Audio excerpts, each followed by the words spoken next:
আসসালামু আলাইকুম ওয়া রাহমাতুল্লাহি ওয়া বারাকাতুহু। ইন্নাল হামদুলিল্লাহি ওয়াহদাহু ওয়াসসালাতু ওয়াসসালামু আলা মান লা নাবিয়্যা বা'দা, আম্মা বা'দ।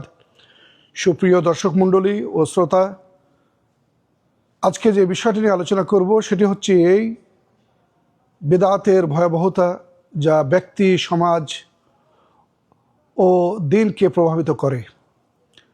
মহান আল্লাহ রাব্বুল আলামিন তিনি বলেন, আল ইয়াওমা আকমালতু লাকুম দীনাকুম ওয়া আতমামতু আলাইকুম নি'মাতি ওয়া রাদিতু লাকুমুল ইসলাম দীনা। প্রিয় নবী সাল্লাল্লাহু আলাইহি ওয়াসাল্লাম বলেছেন, মান আহদাথা ফি আমরিনা হাযা মা লাইসা মিনহু ফাহুয়া রাদ। এতে কোনোই সন্দেহ নাই, বিদআত নতুন আবিষ্কার,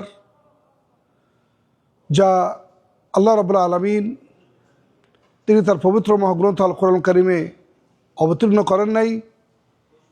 বিদআত বলা হয় এমন একটি রসম রেওয়াজকে যা ইসলামের নামে, ইসলাম ধর্মের নামে পালন করা হয়, অথচ তার প্রমাণ কোরআন কারিমে নাই, রাসূলুল্লাহ সাল্লাল্লাহু আলাইহি সাল্লামের সহিহ হাদিসে পাওয়া যায় না। ঠিক সেরকমই একটি বিদআত আমাদের সমাজে প্রচলিত, বিশেষ করে এই রবিউল আউয়াল মাসে। সেটি হচ্ছে নবী করিম সাল্লাল্লাহু আলাইহি সাল্লামের জন্মদিবস পালন।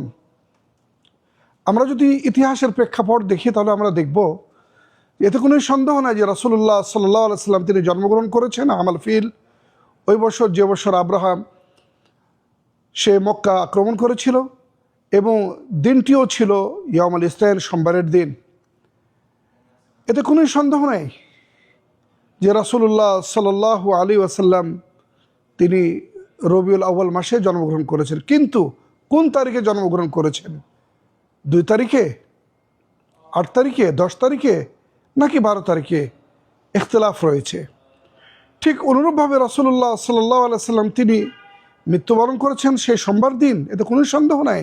এবং তিনি হিজরতের 11তম বছরে সকালে তিনি মৃত্যুবরণ করেছেন। কেউ বলেন তিনি মৃত্যুবরণ করেছেন 12ই রবিউল আউয়াল, কেউ অন্য কথাটি বলেন। তাহলে রাসূলুল্লাহ সাল্লাল্লাহু আলাইহি সাল্লামের জন্মদিবসটি আসলো কোথা থেকে? জন্মদিবস মূলত এসেছে ফাতিমীয় খেলাফত এর শুরুতেই। তারা যখন ক্ষমতা গ্রহণ করলো, মিশরে তারা সর্বপ্রথম আরম্ভ করে 400 হিজরির পরে। তারা মিশরে শুধু রাসূলুল্লাহ সাল্লাল্লাহু আলাইহি ওয়াসাল্লামের জন্মদিবস পালন করেছে তা নয়, আলী রাদিয়াল্লাহু তাআলা আনহু, ফাতেমা রাদিয়াল্লাহু তাআলা আনহা, হাসান, হুসাইন রাদিয়াল্লাহু তাআলা আনহুম আজমাইন, বিশাল আকারে তারা সেটা পালন করেছে। পরবর্তী সে ধারাবাহিকতায় মোসেল এবং ইবরিল মালিক আল মুদাফফার আবু সাইদ কাউকুবরি, যে 630 হিজরিতে মৃত্যুবরণ করে, সেটাকে ব্যাপক হারে ছড়িয়ে দেয় এবং এটাকে ঘটা করে সে পালন করতে থাকে।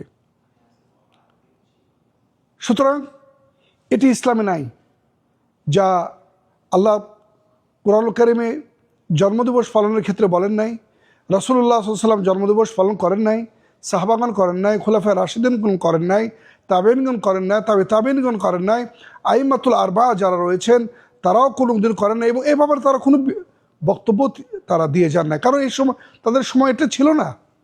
সুতরাং যা ইসলামে নাই সেটা কখনোই গ্রহণযোগ্য নয়, বরঞ্চ পরিত্যাজ্য। কারণ আল্লাহ রাব্বুল আলামিন দিনকে পরিপূর্ণ করেছেন। তিনি বলেছেন, আজ আমি তোমাদের জন্য তোমাদের দিনকে পরিপূর্ণ করে দিলাম। ঠিক অনুরূপভাবে আল্লাহ বলেছেন, ওয়া মান ইয়াবতাগি গায়রা ইসলামি দীনান ফালান ইউকবালা মিন। যারা ইসলাম ব্যতীত অন্য কোনো বিষয়কে দিন হিসেবে গ্রহণ করে তা কখনোই আল্লাহর দরবারে কবুল হবে না, বরঞ্চ তারা পরকালে ক্ষতিগ্রস্তদের অন্তর্ভুক্ত হবে। শুধু তাই নয়, রাসূলুল্লাহ সাল্লাল্লাহু আলাইহি ওয়াসাল্লাম স্পষ্ট ভাষায় বলেছেন, ফাআলাইকুম বিসুন্নতি ওয়া সুন্নাতুল খুলাফায়ে রাশিদিন আল মাহদিয়িন মিন বাদি ওয়াজু আলাইহা বিন নওয়াজিজ। তোমরা আমার সুন্নাতকে গ্রহণ করো, আমার খোলাফায়ে রাশিদিন যারা সঠিক পথের অনুসারী তাদের সুন্নাতকে গ্রহণ করো, এবং সেটাকে তোমরা মজবুতভাবে আঁকড়ে ধারণ করো। মনে রাখবে, ওয়া ইয়াকুম ওয়া মুহদাসাতিল উমুর, দিনে নতুন আবিষ্কার থেকে বিরত থাকবে।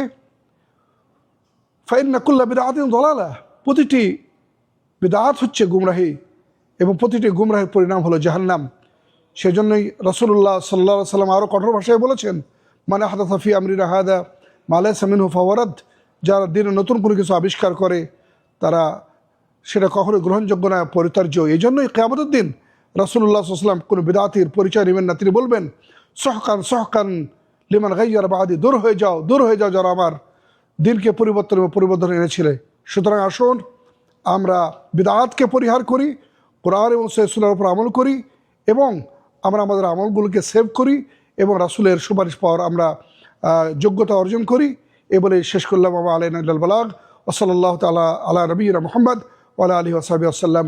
আসসালামু আলাইকুম ওয়া রাহমাতুল্লাহি ওয়া বারাকাতুহু।